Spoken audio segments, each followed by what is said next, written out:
Okay, so let's solve through some examples of modulus of vectors. So the question says we should find the modulus of the following vectors. Okay, so let's get into it. So like I said, the modulus of a vector, if it's in two dimensions, we take the square root of the squares of each side of each component. So let's call this first vector, the first one, let's call it R1. Okay, so it has 3 in the I direction and 4 units in the J direction. So the modulus of R1 is going to be the square root of 3 squared plus 4 squared. So that's the square root of 9 plus 16, which is square root of 25, and that is 5 units. So the size of the vector R1 is 5 units. Okay, so let's take the next one. So we have I. We have let's say R2 equals to I plus 3J. Okay, so that's the square root of 1 squared plus 3 squared. So that's the square root of 1 plus 9, which is square root of 10 units. So let's leave it like that. Okay, and let's take the third one.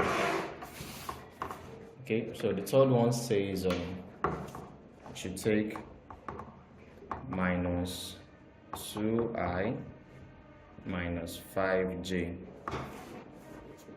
Minus 2I minus 5J. So focusing on that, we take that as R3. So we can say that R3, the vector is minus 2I minus 5J. So the square root of it is saying what? Minus 2 squared plus minus 5 all squared. So that's the square root of 4 plus 25. So that's square root of 29. So we have the modulus of the third vector to be square root of 29 units as well. And then the fourth one says I sine theta minus j cos theta.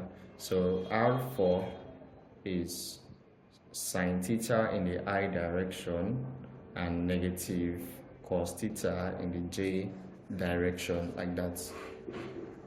Okay, so the modulus as well, R4 modulus is going to be the square root of, we take the first one which says sine theta all squared plus we have negative cos theta squared. So when we take it, we have it to be sine theta all squared is sine squared theta, and your negative squared is still a plus, and cos theta all squared is cos squared theta. So we have that to be sine squared theta plus cos squared theta. If you recall the trigonometric identity, so you recall that sine squared theta plus cos squared theta equals 1. So that means the addition of these two is 1. So we have it that the modulus of R4 is equals to square root of 1, which is 1 unit. So that is what we have for the modulus of those vectors. So that's pretty much solving modulus of a vector.